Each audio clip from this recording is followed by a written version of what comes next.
اعوذ باللہ من الشیطان الرجیم نحمدہ و نصلی علی رسولہ الکریم بسم اللہ الرحمن الرحیم رب اشرح لی صدری ویسر لی امری واحلل عقدۃ من لسانی یفقہوا قولی۔ سورہ ہود آیت نمبر 110 سے انشاءاللہ کرنا ہے۔ وَلَقَدْ آتَيْنَا مُوسَى الْكِتَابَ، اور البتہ تحقیق دی ہم نے موسیٰ علیہ السلام کو کتاب، فاختلف فیہ تو اس میں اختلاف کیا گیا، ولولا کلمۃ اور اگر نہ ہوتی ایک بات سبقت لکھی جا چکی من ربی کا تیرے رب کی طرف سے، لقضیہ تو ضرور چکا دیا جاتا بینہم ان کے درمیان، یعنی معاملہ ان کے درمیان چکا دیا جاتا، فیصلہ کر دیا جاتا۔ وَإِنَّهُمْ اور بے شک وہ لفی شک منہ مریب، وہ اس کی طرف سے ایک بے چین کر دینے والے شک میں پڑے ہوئے ہیں۔ تو اللہ سبحانہ وتعالیٰ فرما رہے ہیں کہ آپ سے پہلے موسیٰ علیہ السلام کو بھی کتاب دی گئی، اس میں بھی اختلاف کیا گیا، اور اگر اللہ تعالیٰ کی طرف سے ایک بات لکھی نہ جا چکی ہوتی تو ان اختلاف کرنے والوں کے درمیان فیصلہ چکا دیا جاتا، اور وہ بھی اس کے بارے میں ایسے شک میں پڑے ہوئے تھے جس نے ان کو بے چین کیا گیا ہوا تھا۔ یعنی جیسے آج قرآن کے بارے میں اختلاف کیا جا رہا ہے، جیسے کوئی کہتا ہے کہ یہ پہلوں کی کہانیاں ہیں، یہ جادوگری ہے، اور قرآن اس نبی نے تصنیف کیا ہے، یعنی یہ قریش مکہ ہی کی بھی بات ہو رہی ہے۔ اور کبھی کہتے ہیں کہ یہ قرآن یہ کسی دوسرے سے سیکھ کر آ گیا ہے، ٹھیک ہے۔ تو لیکن حق پرست گروہ آپ جانتے ہیں کہ وہ اسے اللہ ہی کی طرف سے سمجھتا ہے۔ اسی طرح توریت کے بارے میں بھی اختلاف کیا گیا، اور لوگوں کا یہ جرم اتنا شدید تھا، یعنی اسی طرح یہ کہتے ہیں نا کہ اللہ نے کچھ نہیں اتارا، نعوذ باللہ، یہ اللہ تعالیٰ کی ایک طرح کی، یعنی اس کی قدر میں کمی کرتے ہیں، اس کی قدر ہی نہیں کرتے کہ کہتے ہیں کہ اللہ نے کچھ نہیں اتارا، یا اگر اتارا ہے تو پھر اس کو جھٹلاتے ہیں، ٹھیک ہے۔ یعنی اللہ سبحانہ تعالیٰ کیسے اس طرح غافل رہ سکتے تھے کہ اپنی مخلوق پیدا کرتے اور انہیں زندگی گزارنے کا طریقہ ہی نہ سکھاتے۔ تو یہ جو توریت میں اختلاف کرنا تھا ان کا، یہ اتنا شدید جرم تھا کہ وَلَوْلَا كَلِمَةٌ سَبَقَتْ مِن رَبِّكَ لَقُضِيَ بَيْنَهُمْ، کہ اگر ایک بات نہ لکھی جا چکی ہوتی تو ان کا فیصلہ چکا دیا جاتا، یعنی ان کو ہلاک کر دیا جاتا۔ لیکن چونکہ اللہ کی طرف سے ایک بات لکھی جا چکی ہے، اور وہ بات کیا ہے کہ اتمام حجت ہو جائے، لوگوں کی آزمائش کے لیے اللہ تعالیٰ نے ایک وقت مقرر کر دیا ہے، ٹھیک ہے۔ ہم بے صبرے ہو جاتے ہیں، ٹھیک ہے نا، لیکن اللہ سبحانہ تعالیٰ نے ہر شخص کی زندگی کا ایک وقت رکھا ہے، انفرادی طور پر بھی قوموں کو وقت، یعنی افراد کو وقت دیا جاتا ہے، اور اس طرح قوموں کو بھی وقت دیا جاتا ہے، ان کو مہلت دی جاتی ہے، ٹھیک ہے۔ تو اسی لیے قوم موسیٰ بھی فوری طور پر ہلاک نہیں کی گئی، اور اسی طرح نبی صلی اللہ علیہ وسلم کی قوم کو بھی فوری طور پر ہلاک نہیں کیا گیا، ٹھیک ہے۔ اور اس میں یہ ہے کہ نبی صلی اللہ علیہ وسلم نے دعا بھی مانگی تھی، جیسے کل ہی ہم ذکر بھی کر رہے تھے۔ تو لیکن کیا ہے کہ وَإِنَّهُمْ لَفِي شَكٍّ مِّنْهُ مُرِيبٍ، حالت ان کی کیا ہے کہ اس کتاب میں ایسے بصیرت افروز دلائل موجود ہیں، جو ابھی موسیٰ علیہ السلام کے بارے میں بھی ہم نے پڑھا نا، کہ ان کو بھی آیات، یعنی آیات بینہ اور سلطان مبین، ایک واضح دلیل، غلبہ کر لینے والی دلیل سند کے ساتھ بھیجا گیا تھا۔ اسی طرح قرآن میں ایسے بصیرت افروز دلائل موجود ہیں کہ جو کہ دلوں میں سچ بن کر اترتے ہیں، لیکن جو جھٹلانے والے ہوتے ہیں، جب وہ اس کو جھٹلاتے ہیں تو وہ ایک بے چین کر دینے والے شک میں رہتے ہیں، ٹھیک ہے۔ یعنی ایک چیز ہے، اس کی حقانیت آپ پر ثابت ہو گئی ہے، لیکن آپ اس کو ماننے کو تیار نہیں ہو۔ وجوہات کچھ بھی ہو سکتی ہیں، کبھی تکبر ہوتا ہے، حسد ہوتا ہے، خواہشات نفس کی پیروی ہوتی ہے، کوئی بھی چیز ہو سکتی ہے۔ تو پھر کیا ہوتا ہے، انسان ایک قلق میں پڑ جاتا ہے، ایک بے چینی میں ہوتا ہے، ٹھیک ہے۔ اور یہاں پر ہم اپنی حالت کا بھی اندازہ کر سکتے ہیں کہ جب ہم اللہ کے کسی حکم کو نہیں ماننا چاہ رہے ہوتے، اور اس پر ہمیں کوئی فتویٰ بھی مل جاتا ہے، لیکن اس کے باوجود کیا ہوتا ہے، دل میں ایک بے چینی لگ جاتی ہے نا۔ تو یہ جو دل کو مفتی کہا جاتا ہے نا، وہ اسی لیے کہ باہر سے تو آپ جتنے مرضی فتوے لے لو گے، لیکن اصل میں آپ کا دل کیا اس وقت آپ کے ساتھ معاملہ کر رہا ہے، اس پر آپ فوکس کریں۔ تو جو شخص اللہ سے ڈر کر سیدھی راہ کو اپنا لیتا ہے، تو پھر وہ اس شک و شبے سے اور اس بے چین کر دینے والے شک سے باہر نکل آتا ہے۔ یہ جو ہم مومنین کے لیے پڑھتے ہیں کہ لا خوف علیہم ولا ہم یحزنون، یہ دنیا میں ہی ان کو مل جاتا ہے، دنیا میں نظر آنا شروع ہو جاتا ہے کہ میں نے تو کسی کے ساتھ برا نہیں کیا، میں نے کسی کو غلط بات نہیں بتائی، میں خود حق پر قائم ہوں، تو مجھے کس چیز کی بے چینی، میرا رب ہے نا، وہ میری مدد کرے گا، وہ میرے ساتھ ہے۔ وَإِنَّ اور بے شک کلن سب کے سب لَيُوَفِّيَنَّهُمْ انہیں پورا بدلہ دے گا، ربک تیرا رب اعمالہم ان کے عمل کا، انہ بے شک وہ بما یعملون ساتھ اس کے جو وہ کرتے ہیں، خبیر خوب باخبر ہے، یعنی اللہ سبحانہ و تعالیٰ ان کے اعمال سے خوب خبردار ہے، وہ ان کو پورا پورا بدلہ دے گا۔ اب یہاں پر کیا فرمایا جا رہا ہے کہ آپ کا کام تھا دعوت دینا، وہ آپ نے پہنچا دی، اب ان کو ایک مقررہ مدت تک کے لیے مہلت دی جا رہی ہے، لیکن وہ مہلت اس لیے نہیں ہے کہ یہ چھوڑ دیے گئے ہیں، بلکہ ان کو ان کے اعمال کا پورا پورا بدلہ دیا جائے گا۔ اللہ سبحانہ و تعالیٰ جو کچھ بھی یہ اعمال کر رہے ہیں اس کی خوب خبر رکھتا ہے۔ نبی صلی اللہ علیہ وسلم کے لیے حکم آیا فَاسْتَقِمْ كَمَا أُمِرْتَ، تو آپ قائم رہیں جیسا کہ آپ کو حکم دیا گیا ہے، وَمَنْ تَابَ، اور جو کوئی توبہ کرے، مَعَکَ، تیرے ساتھ، یعنی تیرے ساتھ اب وہ رجوع کر لے، وہ بھی اللہ کی طرف پلٹ آئے، وَلَا تَطْغَوْا، اور سرکشی نہ کرو، اِنَّهُ، بے شک وہ، بِمَا، ساتھ اس کے جو، تَعْمَلُونَ، تم عمل کرتے ہو، بصیرٌ، خوب خوب دیکھنے والا ہے۔ تو اب یہاں پر نبی صلی اللہ علیہ وسلم کو بھی حکم دیا جا رہا ہے، اور اس کے ساتھ ساتھ آپ کے جو پیروکار تھے اور ساتھ ہمیں بھی، کہ مخالفین کی باتوں کی قطعاً پرواہ نہ کریں، اللہ کے حکم بجا لانے کے لیے مضبوطی سے ڈٹ جائیں، استقامت اختیار کریں۔ اور یہ استقامت اختیار تبھی ہوگی جب آپ کا اپنا دل اس پر جم چکا ہوگا، شرح صدر ہو چکا ہوگا، اس میں کوئی وہ جو پیچھے شک منہ مریب ہے نا، وہ نہیں چیز ہوگی، تو پھر آپ اپنی جگہ پر جم جائیں گے، اور جو آپ کے ساتھ ہے، یعنی جو بھی رجوع کر کے اللہ کی طرف پلٹ آتا ہے وہ بھی کرے، ولا تطغوا، اور سرکشی نہ کریں، یعنی اللہ کی قائم کردہ حدود کا پورا پورا خیال رکھیں، ان سے تجاوز نہ کریں۔ انہو بما تعملون بصیر، بے شک اللہ سبحانہ و تعالیٰ ساتھ اس کے جو تم عمل کرتے ہو خوب دیکھ رہا ہے۔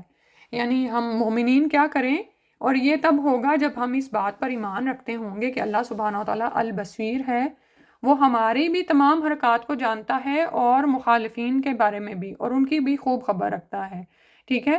تو انسان اللہ کی قائم کردہ حدود کو نہ توڑے، اس سے تجاوز نہ کرے۔ پھر اس کے بعد فرمایا وَلَا تَرْكَنُوا، اور نہ آپ جھک جائیں، إِلَى الَّذِينَ، طرف ان لوگوں کے ظلموا، جنہوں نے ظلم کیا، فَتَمَسَّكُمْ، تو چھوئے گی تم کو، النَّارُ، آگ، وَمَا لَكُمْ، اور نہیں ہوگا تمہارے لیے، من دون اللہ، اللہ کے سوا، من اولیاء، کوئی مددگار، ثم لا تنصرون، پھر تم مدد نہ دیے جاؤ گے۔ اب یہاں پر کچھ چیزیں تو تھیں نا جن کے کرنے کا حکم دیا جا رہا تھا، یعنی ایجابی قسم کی ہدایات دی جا رہی تھیں کہ حکم دیا جا رہا ہے ان کو قبول کرو، ان کا جواب دو، اور اس آیت میں اب سلبی قسم کی، سلب کا مطلب ہوتا ہے روک لینا، اس قسم کی ہدایات دی جا رہی ہیں، اور یہ بھی ایمان کا تقاضا ہے، یعنی کچھ تو آپ کو باتیں کرنا ہوتی ہیں، کچھ سے رکنا ہوتا ہے۔ رکنے کے کام کیا ہیں کہ یہاں پر فرمایا لا ترکنوا الی الذین ظلموا، ظالموں کے حمایتی نہ بن جاؤ، ان کی طرف نہ جھکو، ٹھیک ہے؟ یعنی مخالفین اور اسلام دشمن لوگوں سے دین کی باتوں میں کسی بات پر لچک نہ پیدا کرو، یعنی وہ جو ایک ہوتا ہے نا کہ آج ہم کہتے ہیں چلو تھوڑا سا کمپرومائز کر لیتے ہیں، تھوڑے تم ڈھیلے پڑو تو وہ بھی ڈھیلے پڑ جائیں، یہ والی حالت آتی ہے، ٹھیک ہے؟ تو ان سے سمجھوتا نہ کیا جائے، ان میں سے کسی کو دوست نہ بنایا جائے۔ اگر ایسا کرو گے نعوذ باللہ من ذالک، تو تم بھی پھر ان کے پیچھے انہی جیسے ہو، آگ ہی تمہارا انجام ہے۔ اور جب تم نے ان کو ولی بنایا اور وہ اللہ کے مخالف ہیں، اللہ کے دشمن ہیں، تو پھر اللہ تمہارا ولی کہاں رہا؟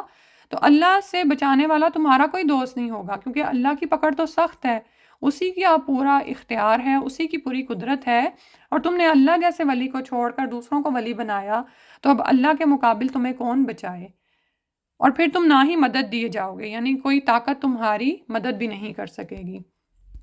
وَأَقِمِ الصَّلَاةَ، اور پھر حکم دیا جا رہا ہے اب کرنے کا کام کیا ہے، نماز قائم کرو، طرفَیِ النَّہاری، دن کے کچھ حصوں میں سے، وَزُلَفًا مِّنَ اللَّیل، دن کے دونوں کناروں کی طرف، ٹھیک ہے، وَزُلَفًا مِّنَ اللَّیل، اور رات کے کچھ حصے میں سے، ان الحسناتی، بے شک نیکیاں، یذہبن السیئات، لے جاتی ہیں برائیوں کو، ذالکہ، یہ بات، ذکرہ، ایک نصیحت ہے، للذاکرین، نصیحت لینے والوں کے لیے، یعنی وہ جو ذکر کرنے والے ہیں، نصیحت پکڑنے والے ہیں، ان کے لیے اس میں نصیحت ہے۔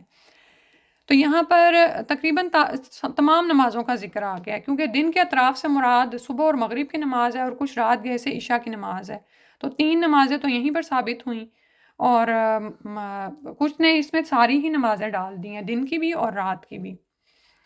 تو نماز کو اگر پورے آداب کے ساتھ ادا کیا جائے، کیونکہ اقیم الصلاۃ کا لفظ آ رہا ہے نا، کہ اس کو قائم کیا جائے، تو انسان کے چھوٹے چھوٹے گناہ تو خود ہی معاف ہو جاتے ہیں۔ آپ یہ یاد رکھیں کہ دن میں ہم جو سارے کام کرتے ہیں نا، ان میں سب سے اول افضل وقت جو انسان اپنی زندگی کا استعمال کر رہا ہوتا ہے وہ اللہ سے جڑنے کی حالت ہوتی ہے، اور اس میں سب سے پہلے نماز ہے نا، ٹھیک ہے۔ اور بعض اوقات ہم کیا کرتے ہیں، نماز میں ہی کمی کر رہے ہوتے ہیں، نماز میں غفلت کر رہے ہوتے ہیں، اس کو چھوڑ رہے ہوتے ہیں، اس میں ڈنڈی مار رہے ہوتے ہیں، یعنی کہ فرض پڑھ لی ہیں تو سنتوں میں ہم کمی کریں گے، یا سنتے پڑھ لی ہیں تو نفل میں کریں گے، اور پھر یہ کہ نماز ادا کرتے ہوئے ہمیں دوسرے کام بے چین کیے رکھتے ہیں۔ تو یہ یاد رکھیں کہ خود کو اس بات پر، یعنی خود کی کاؤنسلنگ کیا کریں کہ یہ وہ بہترین وقت ہے اپنی زندگی کا جو میں اس وقت گزار رہی ہوں، سبحان اللہ، کہ میں اس وقت اللہ کے، اپنے خالق کے سامنے ہوں، جس کے سامنے مجھے قیامت والے دن حاضر ہونا ہے، اور اسی سے اپنے اعمال کا بدلہ لینا ہے، اور اسی سے رحمتیں اور بخششیں حاصل کرنی ہیں۔ تو یہ میری زندگی کا بہترین وقت ہے جو میں اس وقت اپنے رب کے، اپنے خالق کے سامنے ہوں، ٹھیک ہے۔ تو اس سے کیا ہوگا کہ نماز سنورے گی۔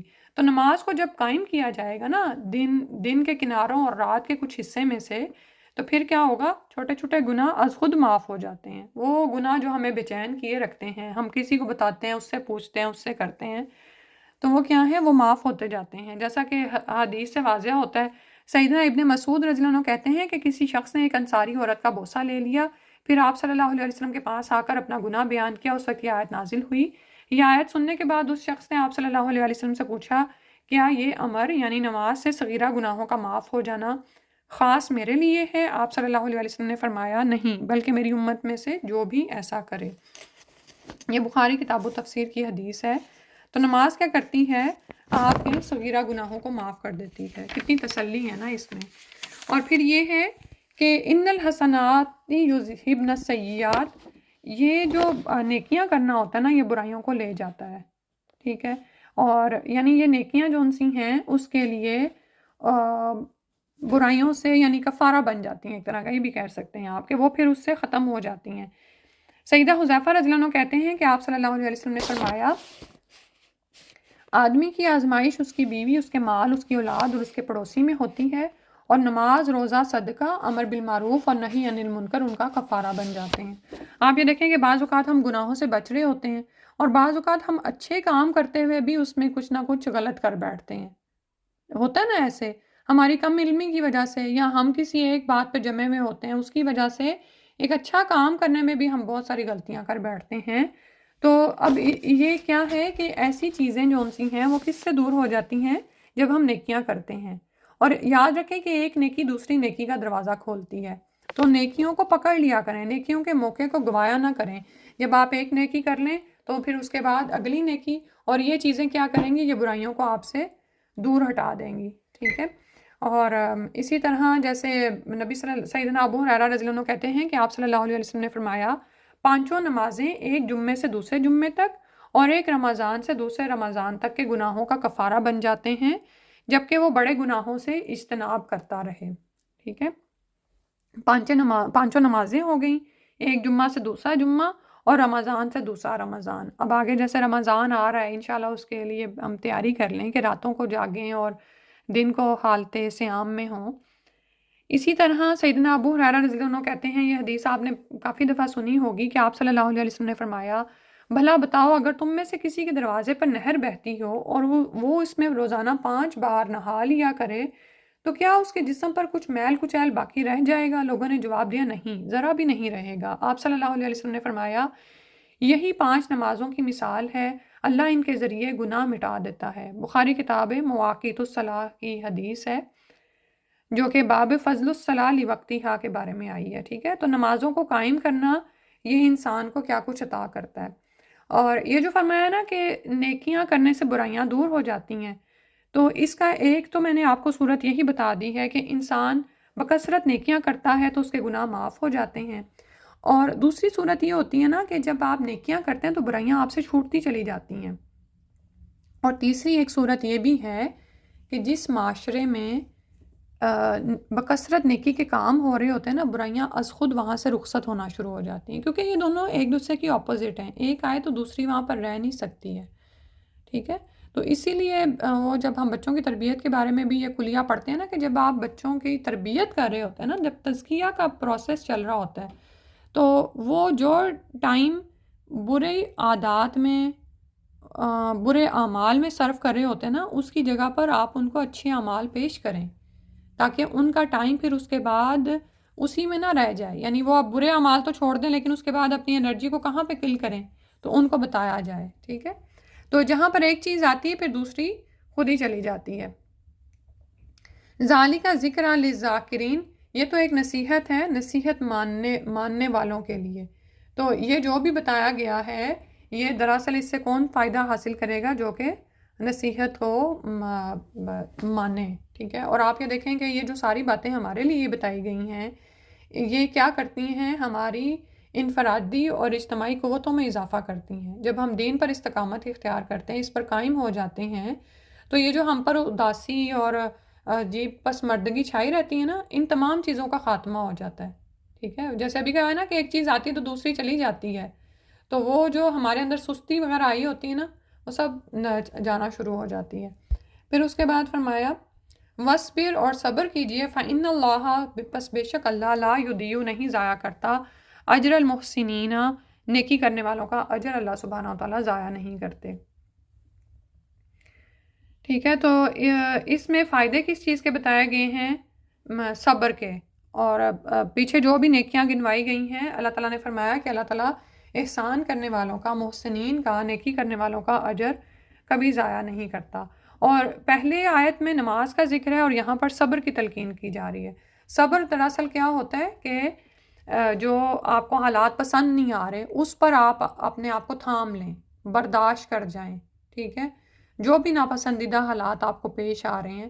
اسی طرح یعنی آزمائشوں پر صبر کرنا، کہ کوئی اللہ کی طرف سے نقصان آ گیا آپ کو، تو آپ اس کو اللہ کی رضا سمجھ کر چپ کر جائیں، شکوہ شکایت نہ کریں. اسی طرح اللہ کے احکامات پر جمنے کے لیے صبر چاہیے ہوتا ہے. ٹھیک ہے، جیسے نماز پڑھنے کے لیے صبر درکار ہے کہ نہیں، مجھے اب یہ دوسرا کام نہیں کرنا، مجھے نماز کو فوقیت دینی ہے، اس کو اولیت دینی ہے.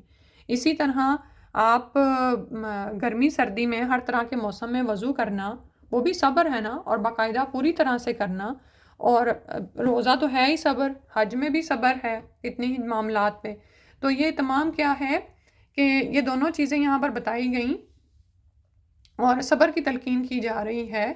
اور یہ دونوں چیزیں ایسی ہیں جو مسلمانوں کو آڑے اور مشکل وقت میں اختیار کرنے کی ہدایت کی گئی ہے. اور جیسے پیچھے سورہ البقرہ میں ہم پڑھ رہے ہیں نا، وَاسْتَعِینُوا بِالصَّبْرِ وَالصَّلَاةِ، کہ اور مدد حاصل کرو صبر اور نماز کے ساتھ. ٹھیک ہے، اور بعض اوقات کیا ہوتا ہے کہ ہم جب صبر کرنے کا موقع ہوتا ہے تو اس وقت سب سے پہلے ہمارا صبر ہی ہاتھوں سے چھوٹ رہا ہوتا ہے. یعنی آپ یہ دیکھیں کہ اگر ہمارے اندر سختی ہے یا ہم اس طرح سے ایسا مزاج رکھتے ہیں، تو ہمیں اپنی تربیت کی بہت زیادہ ضرورت ہے. ٹھیک ہے، اور محسنین کا اجر کبھی ضائع نہیں ہوتا. ہمیں بعض اوقات لگتا ہے کہ ہماری نیکی کسی کی نظر میں نہیں آئی، لیکن ابھی جو پیچھے ہم نے آیات پڑھی ہیں کہ اللہ سبحانہ و تعالیٰ عمل کرنے والے کے بارے میں بھی خوب خبردار ہے، اور عمل کرنے والے کو وہ خوب دیکھتا ہے. تو پھر جو بھی کوئی نیکی ہے، ہم یاد رکھیں کہ وہ ضائع نہیں جاتی ہے. اور دنیا میں بھی آپ اپنی نیکیوں کے ثمرات پاتے ہیں، آخرت کا تو بعد میں پھر ملے گا نا. تو دنیا میں بھی انسان ثمرہ حاصل کرتا ہے. کوئی بھی نیکی ہوگی، چھوٹا صدقہ کرنا، کسی کو مسکرا کے دیکھ لینا، یہ سب نیکیاں ہی تو ہیں جو ہم کرتے ہیں. اور یاد رکھیں کہ ان کا اجر ضائع نہیں جاتا، اور آخرت میں تو دگنا تگنا اور کتنا زیادہ ہو کر ملے گا. پھر فرمایا فلولا کانا من القرون، پس اگر نہ ہوتا بستیوں میں سے، من قبلکم، آپ کے پہلے، اولو بقیتن، صاحب خیر، ینہونا، جو روکتے، عن الفسادی، فساد سے، فی الارض، زمین میں، الا، مگر، قلیلاً، تھوڑے ہی، ممن، ان میں سے جنہیں، انجینا، بچا لیا ہم نے، منہم، ان میں سے، واتبع الذین ظلموا، اور وہ لوگ جنہوں نے پیروی کی ان لوگوں کی جو کہ ظالم تھے، ما اترفو، جو انہیں دی گئی تھی، فیہی، اس میں، وکانو مجرمین، اور وہ تھے ہی مجرم. اچھا، اب یہاں پر اللہ سبحانہ و تعالیٰ فرما رہے ہیں کہ تم سے پہلے جو قومیں گزریں، ان میں سے جنہیں ہم نے بچایا، ان میں سے اہل خیر کیوں نہ پیدا ہوئے، فلولا کانا من القرونی، ترجمہ اس طرح سے ہے کہ پھر کیوں نہ ہوئے بستیوں میں سے آپ سے پہلے، اولو بقیتن، وہ لوگ جن کو بچا لیا گیا تھا۔ اب یہ بچائے جانے والے لوگ کون سے تھے؟ جو کہ ایک تو وہ تھے نا جو کہ ایمان نہیں لائے، اور جو ایمان لے آئے تھے ان کو بچا لیا گیا۔ اب ان کی آگے ذمہ داری کیا بنتی تھی کہ ینہونا عن الفساد فی الارض، کہ وہ زمین میں جو فساد ہو رہا ہے وہ دوسروں کو اس فساد کے کرنے سے روکتے۔ الا قلیلاً، اگر ایسے لوگ تھے بھی تو وہ تھوڑے ہی تھے، ممن انجینا منہم، ان میں سے جنہیں ہم نے بچا لیا، اور اس کی بجائے وہ لوگ واتبع الذین ظلموا ما اترفوا فیہ وکانوا مجرمین، اور اس کے برعکس جو ظالم تھے وہ عیش و عشرت کے پیچھے ہی لگے رہے جو انہیں مہیا تھی، اور وہ مجرم ہی بن کر رہے۔ ٹھیک ہے، جو ان لوگوں میں سے جو ظالم تھے وہ اس کے پیچھے پڑ گئے جو آسائشیں ان کو دی گئی تھیں جس میں وہ رہ رہے تھے، اور وہ مجرم ہی رہے۔ ٹھیک ہے، اب یہاں پر اللہ سبحانہ و تعالیٰ نے قوموں کے عروج و زوال کا ایک ضابطہ پیش کیا ہے کہ کسی قوم پر جب اللہ تعالیٰ کی گرفت آتی ہے تو اس وقت کیا معاملہ ہوتا ہے۔ ٹھیک ہے، اب یہ دیکھیں کہ جب قومیں بدحالی کی طرف جا رہی ہوتی ہیں، اخلاقی پستی کی طرف جا رہی ہوتی ہیں، یا اللہ کے ساتھ شرک کر رہی ہوتی ہیں، تو اللہ تعالیٰ کوئی نبی مبعوث فرماتے ہیں اور وہ لوگوں کو ایمان لانے یا بھلے کاموں کی دعوت دیتا ہے۔ ٹھیک ہے، تو پھر حق و باطل کا ایک مارکہ برپا ہو جاتا ہے جو پیچھے آپ ساری قصوں میں پڑھ آئے ہیں۔ ٹھیک ہے، اس کے نتیجے میں کیا ہوتا ہے کہ مجرم ہلاک کر دیے جاتے ہیں اور اہل ایمان بچا لیے جاتے ہیں۔ لیکن ان بچے ہوئے اہل ایمان کے بارے میں اللہ تعالیٰ کہہ رہے ہیں کہ ان کا کام تو یہ تھا کہ یہ پھر آگے بڑھ کر برائیوں کو روکتے، لیکن انہی میں ہی برائی پیدا ہونا شروع ہو جاتی ہے۔ تو پھر اس برائی کا اگر پوری قوت سے سر توڑ دیا جائے تو معاشرہ پورا ہی بچا رہتا ہے عذاب سے۔ ٹھیک ہے، یعنی اب اوورآل ایک حالت بتائی جا رہی ہے، اور اس کو آپ آج کل کے حالات میں یا ہم اپنے اوپر بھی رکھ کے دیکھ سکتے ہیں۔ جیسے ہم اسی کے بارے میں بھی ہم پڑھ رہے تھے کہ نیکیاں کیا کرتی ہیں، معاشرے سے برائیوں کا خاتمہ کر دیتی ہیں۔ ٹھیک ہے، لیکن کیا ہوتا ہے کہ اگر برائی پھیلے اور ایمان والے لوگ ان برائیوں سے روکنے والے نہ ہوں تو پھر پورا معاشرہ پکڑ میں آتا ہے۔ یہ نہیں ہوتا کہ وہ بدکار پھر اس مصیبت میں ڈالے جاتے ہیں، بلکہ جب غفلت کی جاتی ہے تو برائی عام ہو جاتی ہے، تو پھر اصلاح خیر لوگ بھی اور بھی کم ہو جاتے ہیں۔ ٹھیک ہے، اور اگر تو یہ کم ہونے کے باوجود بھی نہی عن المنکر کا فریضہ اپنی حسب توفیق سر انجام دیتے رہیں تو ان نیک لوگوں کی موجودگی میں اللہ کی طرف سے عذاب نہیں آتا۔ ٹھیک ہے، لیکن اگر یہ اہل خیر کمزور ثابت ہوں، نہیں عن المنکر سے غفلت برتنے لگیں، یا اتنے تھوڑے رہ جائیں کہ ان کی آواز غیر مؤثر ہو جائے اور برائی عام ہو جائے، اور دوسری طرف خوشحال لوگ، ظالم لوگ جو ہیں وہ اپنی خوشحالیوں عیش کوشیوں میں ہی پڑے رہیں، تو پھر اللہ کا عذاب آتا ہے۔ وَقَانُوا مُجْرِمِينَ، کیونکہ وہ مجرم ہوتے ہیں۔ ٹھیک ہے، تو پھر ان پر عذاب آتا ہے، اور پھر جب قوم پر عذاب آتا ہے نا تو یہ جو بچے کچھ اہل خیر ہوتے ہیں یہ بھی پکڑے جاتے ہیں، گھن کے ساتھ پھر گیہوں بھی پس جاتا ہے۔ پھر آگے فرمایا، اب یہ سارا اللہ تعالیٰ کا ایک ضابطہ ہے جو بتا دیا گیا، وَمَا كَانَ رَبُّكَ لِيُهْلِكَ الْقُرَىٰ بِظُلْمٍ وَأَهْلُهَا مُصْلِحُونَ، کہ اللہ تعالیٰ یعنی تیرا رب نہیں ہے کہ ہلاک کرے بستیوں کو ظلم کے ساتھ اور اس کے رہنے والے اصلاح کرنے والے ہوں۔ یعنی قوم پر ایسی صورت نہیں آتی کہ قوم میں اہل خیر موجود ہوں، اہلھا مصلحون، یعنی وہ لوگ ہوں جو اصلاح کی کوششوں میں لگے ہوئے ہیں، خواہ تھوڑے ہی ہوں۔ تو ایسے لوگوں کی وجہ سے اللہ سبحانہ و تعالیٰ بستیوں کو ظلم سے ہلاک نہیں کرتا۔ اللہ تعالیٰ ظالم نہیں ہے۔ عذاب تو صرف اس وقت آتا ہے جب سر تا سر برائی پھیل جاتی ہے۔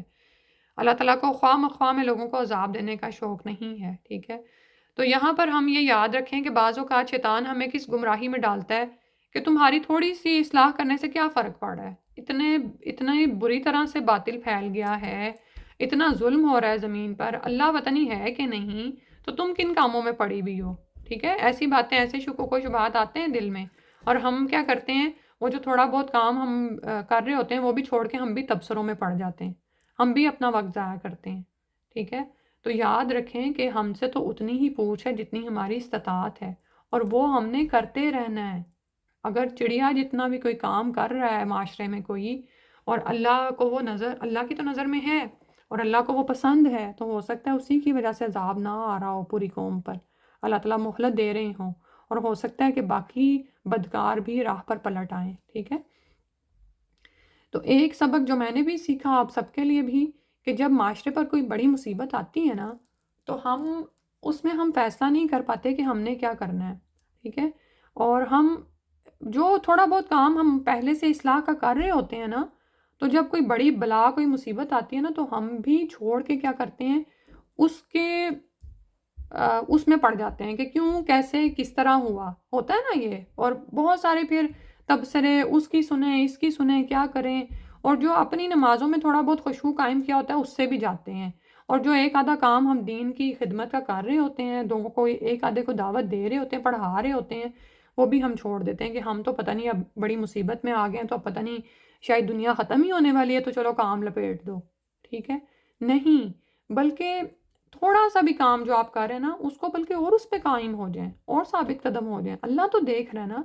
ہم سے یہ پوچھ نہیں ہوگی کہ دنیا کو آپ سنوار کے آئے کہ نہیں، ہم سے یہ پوچھ ہوگی کہ آپ نے دنیا میں کیا کیا، اپنے محدود وسائل کے ساتھ، اپنی ٹوٹی پھوٹی کوششوں کے ساتھ، اپنے بازو کا جسم درد کر رہا ہے، جسم میں بہت ساری دردیں ہیں، کوئی بیماریاں ہیں، لیکن ان کو لے کر اللہ کو تو پتہ ہے نا، ان کو لے کر چلتے چلتے بھی ہم نے جو تھوڑا بہت ہم چڑیا جتنا حصہ ڈال رہے تھے وہ ہم ڈالتے رہے، تو اللہ کی تو نظر میں ہے نا. ہم سے اسی کا ہی سوال ہے، اور یہ ہم نے نہیں چھوڑنا، یہ ہم نے کرتے رہنا ہے اور لوگوں کو اس راہ کی طرف بلاتے ہی رہنا ہے.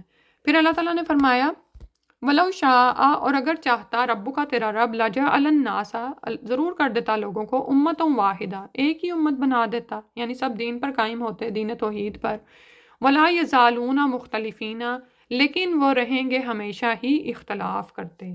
لا یزالون یعنی ہمیشہ اس حالت میں رہیں گے، یہ بھی عربی کا ایک محاورہ ہے.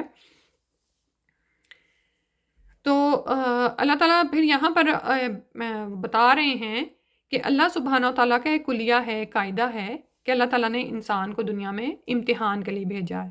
اللہ تعالیٰ نے انسان کو خیر و شر میں تمیز کرنے کی قوت اور قدرت دی ہوئی ہے، اس کو اختیار کی آزادی دی ہوئی ہے. وہ اپنے اختیار کی آزادی کے ساتھ چاہے تو خیر کو انتخاب کر لے، چاہے تو شر کو منتخب کر لے. ٹھیک ہے.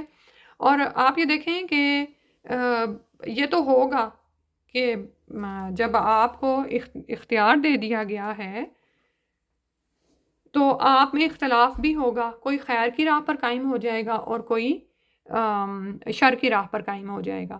تو اس سے اللہ کی قدرت کے بارے میں کوئی یعنی ہماری انگلی نہیں اٹھنی چاہیے. اللہ سبحانہ و تعالیٰ تو اس بات کی مکمل قدرت رکھتے ہیں. وَلَوْ شَاءَ رَبُّكَ لَجَعَلَ النَّاسَ أُمَّةً وَاحِدَةً، اللہ کے لیے کیا یہ مشکل ہے کہ وہ ساری امت کو ایک دین توحید پر قائم کر دیتے، کھڑا کر دیتے. لیکن ہمیں یہ کیوں اختلافات پیش آتے ہیں کہ ہمیں امتحان کی حالت میں ڈالا گیا.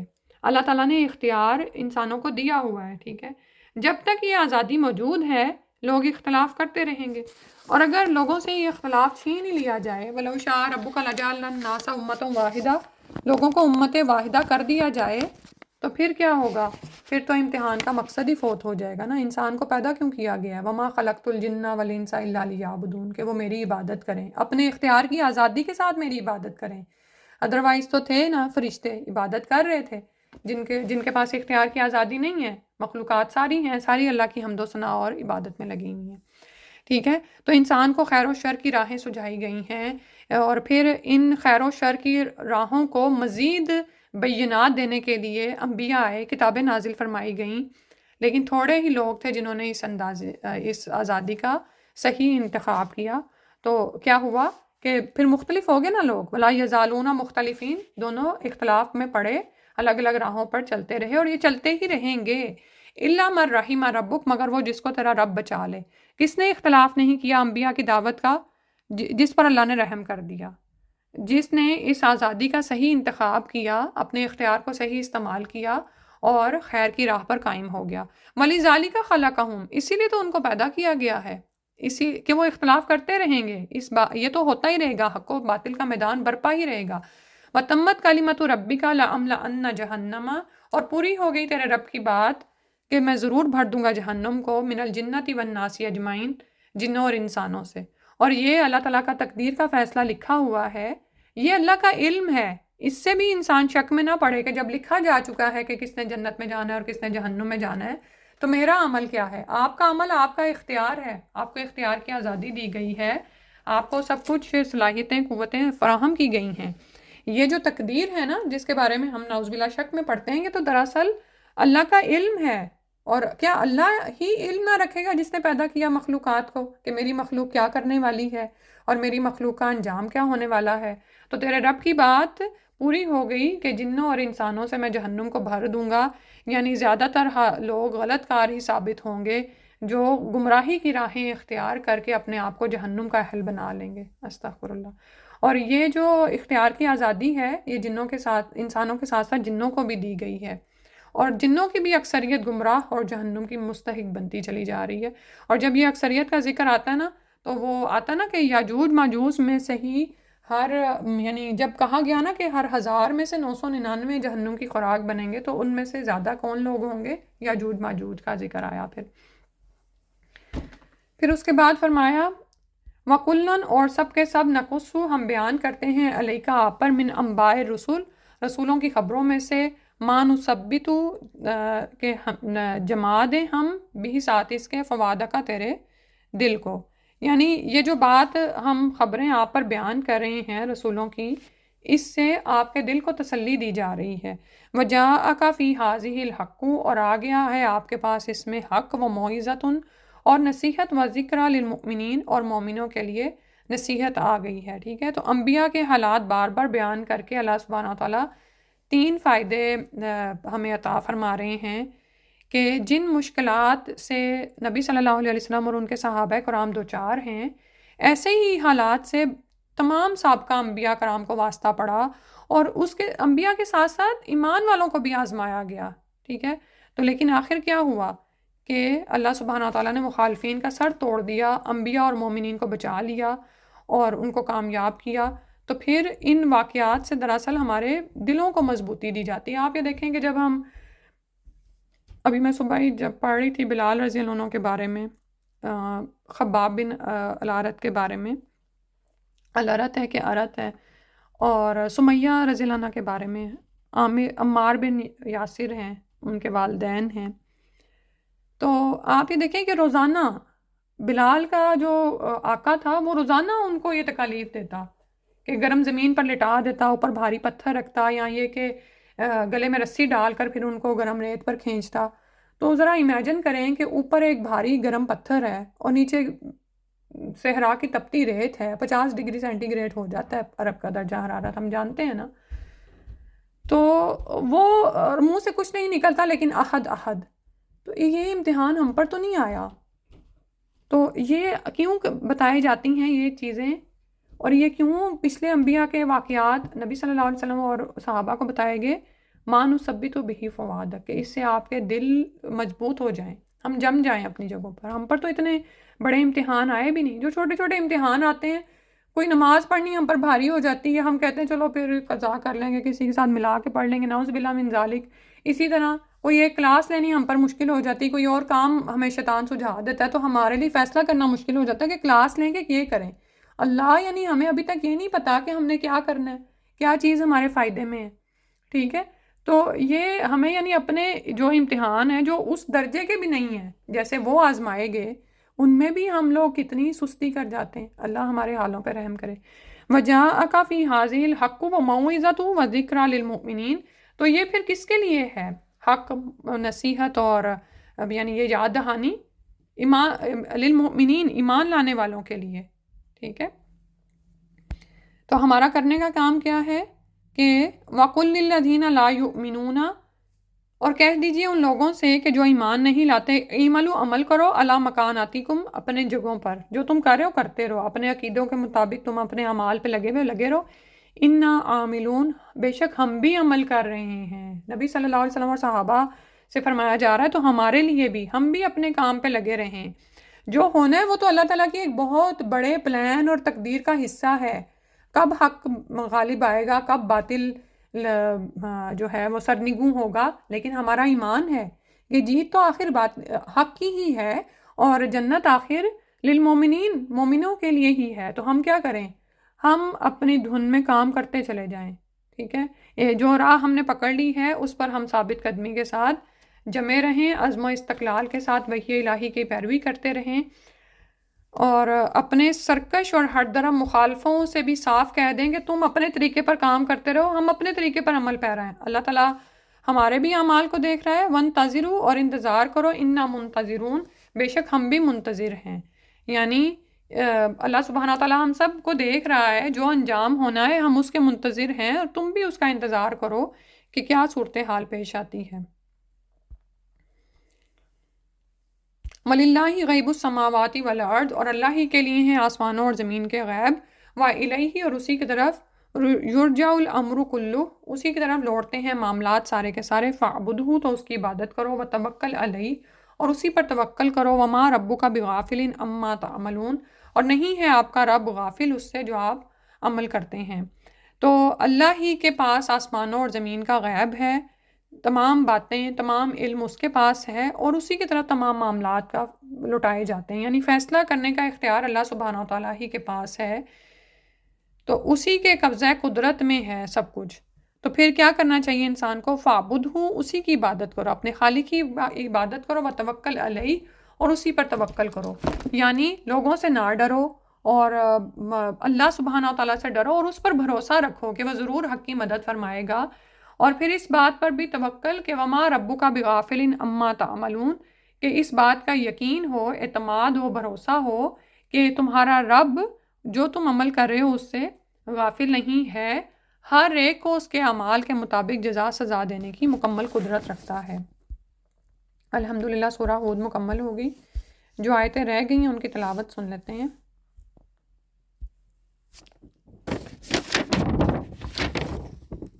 آیت نمبر 110 سے ہم سنتے ہیں انشاءاللہ۔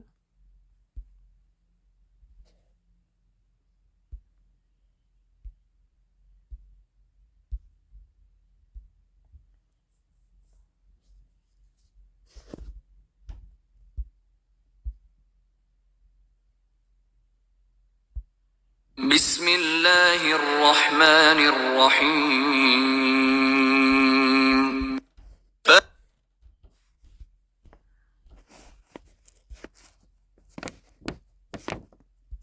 بسم اللہ الرحمن الرحیم۔ وَلَقَدْ آتَيْنَا مُوسَى الْكِتَابَ فَاخْتُلِفَ فِيهِ وَلَوْلَا كَلِمَةٌ سَبَقَتْ مِنْ رَبِّكَ لَقُضِيَ بَيْنَهُمْ وَإِنَّهُمْ لَفِي شَكٍّ مِّنْهُ مُرِيبٍ۔ وَإِنَّ كُلًّا لَّمَّا لَيُوَفِّيَنَّهُمْ رَبُّكَ أَعْمَالَهُمْ إِنَّهُ بِمَا يَعْمَلُونَ خَبِيرٌ۔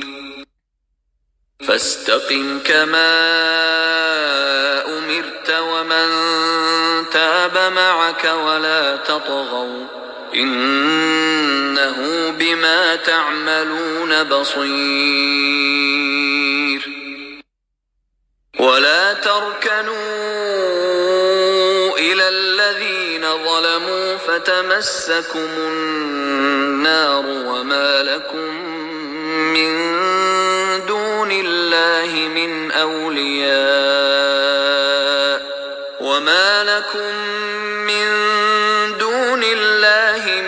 أَوْلِيَاءَ ثُمَّ لَا تُنصَرُونَ۔ وَأَقِمِ الصَّلَاةَ طَرَفَيِ النَّهَارِ وَزُلَفًا مِّنَ اللَّيْلِ إِنَّ الْحَسَنَاتِ يُذْهِبْنَ السَّيِّئَاتِ ذَلِكَ ذِكْرَى لِلذَّاكِرِينَ۔ وَاصْبِرْ فَإِنَّ اللَّهَ لَا يُضِيعُ أَجْرَ الْمُحْسِنِينَ۔ فَلَوْلَا كَانَ مِنَ الْقُرُونِ مِن قبلكم أولو بقية ينهون عن الفساد في الأرض إلا قليلا ممن أنجينا منهم واتبع الذين ظلموا ما أترفوا فيه وكانوا مجرمين وما كان ربك ليهلك القرى بظلم وأهلها مصلحون ولو شاء ربك لجعل الناس أمة واحدة ولا يزالون مختلفين إلا من رحم ربك ولذلك خلقهم وتمت كلمة ربك لأملأن جهنم من الجنة والناس أجمعين وكلا نقص عليك من أنباء الرسل ما نثبت به فؤادك وجاءك في هذه الحق وموعظة وذكرى للمؤمنين وقل للذين لا يؤمنون اعملوا على مكانتكم إنا عاملون